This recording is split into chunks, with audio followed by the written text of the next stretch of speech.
sərhəd də şumlanıb belə. Heç kəs cəsarət yaxına getmir. Hamı bir-birinizdən baxır. Mən bir həkim yoldaşım vardı, Mir İsmail, Allah canına dəyməsin. Mənə dedi ki, bax, rəhbərlik burada özünü göstərəcək. Çox da ki, siz bunun əleyhinəsiz, düş qabağa get.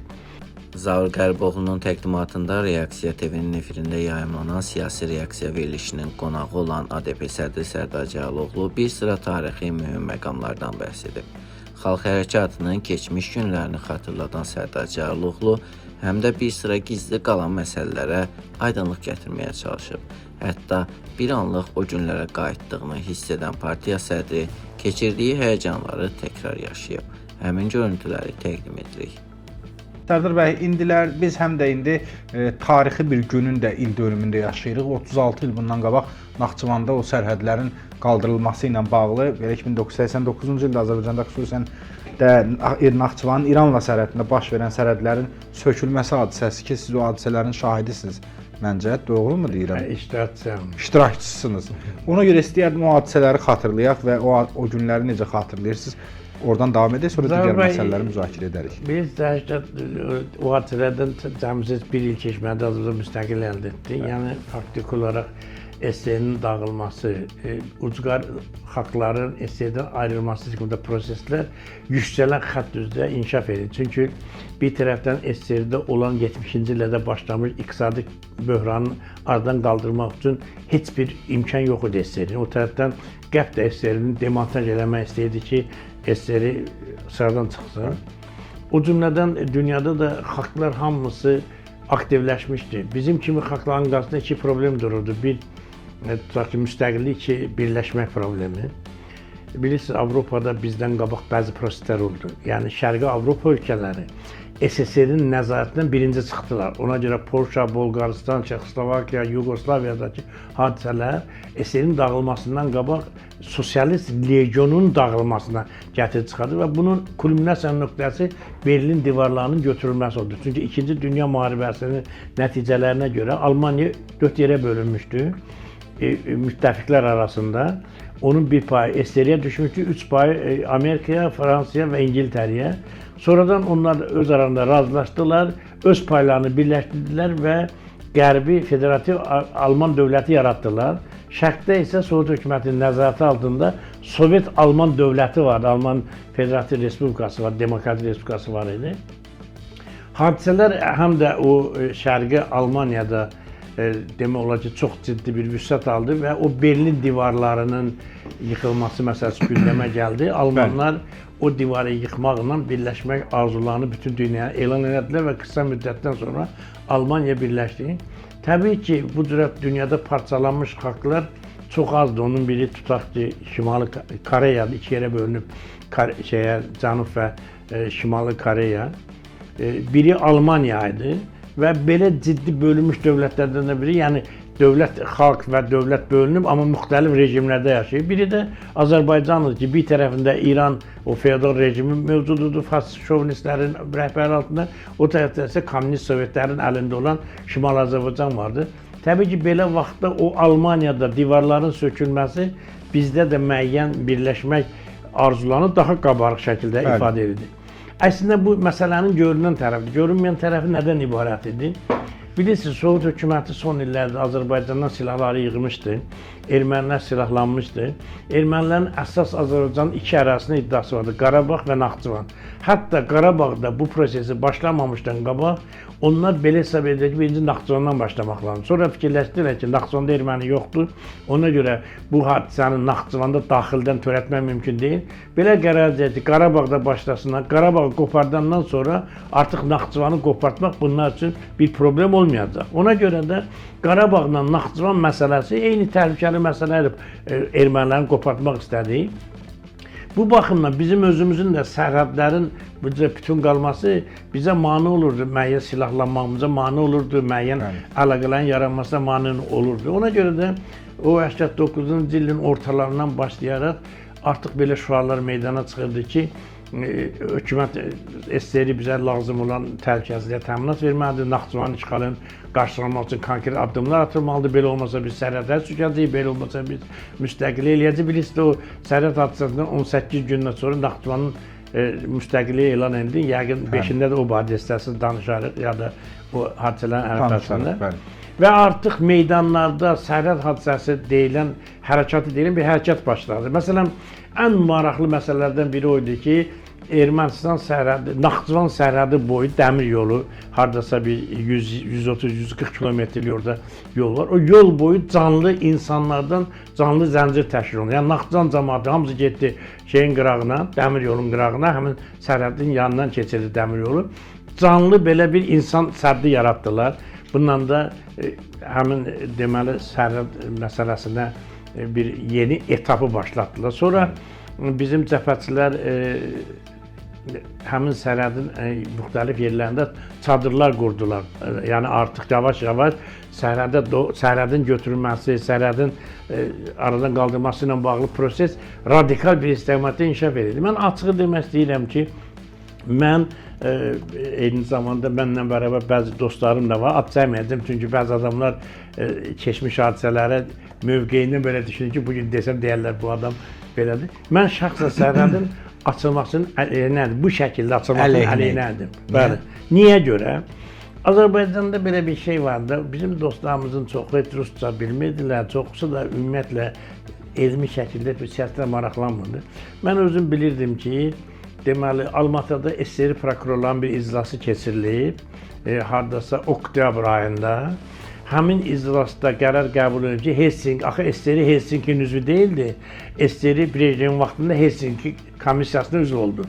O da sərhədlərin sadələşdirilməsi və sərhədyanı cəmaətin bir-birinə əlaqəsinin bərpası məsələsinin özünü əks etdirirdi. SSR ona qoşulmuşdu, amma bu sərhədlərin sadələşməsinə də müqavimət göstərdi, amma SSR prokurorluğunun o iclasında, Almatı iclasında qərar qəbul edilmiş 90-cı yanvar ayının 1-də SSR sərhədlərinin sadələşdirməsinə başlandı. Bu nə deməkdir? Əvvəllər orada sanitar zona var idi, sərhəddən keçə bilmədi, qapılar açılacaqdı. Oradan tutaq ki, məsələn, Azərbaycandan İrana keçmək, İrandan Azərbaycana keçmək üçün sərbəst imkanlar yaradıcılardı. Sonra o sərhədin həddən artıq ifrat qorunması, Avropada sərhəddə adam durmur. O məsələ aradan qaldırılacaq. Bu həm də ümumi silahlar üzrə Avropa Konvensiyasının şərtlərinə uyğun qoşunların sayını azaltmaq sərhəd bölgələrində çoxlu burada səbəblər var idi. Qəbul edilmiş ki, 90, mən də deyim gözləyək, yanvar ayında onsuz da Sovet hökuməti özünü bunu açacaqdı. Biz sərhədə gedib müəyyən bir radikal hərəkət edəcəyik, təqdir o hadisələr bizim əleyhimizə istifadə oluna bilər. Amma biz orada azlıq təşkil edirik. Daha çox cəmaətin də emosiyaları elə idi ki, kim rəhbərlik edirdi o prosesə? O proses əsas etibarla Naxçıvan Xalq Cəbhəsinin rəhbərləri, Asaf Quliyev vardı, Asaf Kələntərli vardı, Arif Rəhimzadə var idi və əsas bundan rəhbərlik edirdi. Arif Rəhimzadə bu tanıdığımız Yeni Azərbaycan Partiyası. Rəhimov, Arif Rəhimov. Rəhmətə gedib, yox o İsveçə gedib Rəhimov. Onların bir çoxu bugün dünyada deyil. Bir Asaf Quliyev da Kanadaya gedibdi. Nemət Pənahlı yoxdur orada. Yox, Nemətin Naxçıvanda heç bir şey olmuyor, fəaliyyətlər olmuyor. Onun orada nə işi var idi, o Bakıdaydı. Deməli biz amma deməli bizə Naxçıvan rəhbərliyindən də təzyiq edirdilər ki, sərhəd açılması, mütəmadi danışıqlar gedirdi və s. və s. Çox maraqlıdır ki, həmin dövrdə deməli ki, artıq qərar qəbul edib ki, 31 dekabrda biz sərhəd açacağıq ki, bu gün olsun dünya həm Azərbaycanlıların həmrəylik günü. Əslində baxsın, dünya Azərbaycanlıların həmrəylik günü bu sərhəd açılması ilə bağlıdır. Biz açdıq və bundan da İranla əlaqələri belə deyək, bugünkü vəziyyətə gəlib çıxara bildik. Mən onda baxdım ki, bu bizə dünənə qədər deyildilər ki, sərhədə adam aparmayın. Baxdım ki, Naxçıvan Vilayət Partiya Komitəsi avtobusda düzüb şəhərə ki, sərhədə gedənlər minsin geçsin. Biz onda belə bir qərar gəldik ki, biz düzdür bunun əleyhinə sərhədin bu şəkildə açılmasının, amma bir halda cəmaət gedir, cəmaəti başsız qoymaq olmaz ki, biz mütləq getməliyik. Və biz getdik, mən bir də dostlarımla bir yerdə, biz Şaxtaxtlı kəndində getdik ora. Ki, oradakı hadisələr, təxminən orada da bir olardı 3000, 4000, 5000 adam yarışmışdı. Deməli, orada bir dik var, orada çadır qurulub, neçə günlük çadır qurulub, oradan alovlu çıxışlar edilir, sərhədin açılması ilə bağlı. Amma yəni, qərara almışıq ki, saat 1-də sərhədin açılmasına başlayaq, amma heç kəs sərhədə gedə bilmir, çünki orada yazılıb ki, ehtiyatlı olun, rus dilində yazılıb, minalanıb, sərhədin hər tərəfində o iri plakatlar asılıb, hansı ki oradan biz keçməliyik.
Sərhəd də şumlanıb belə.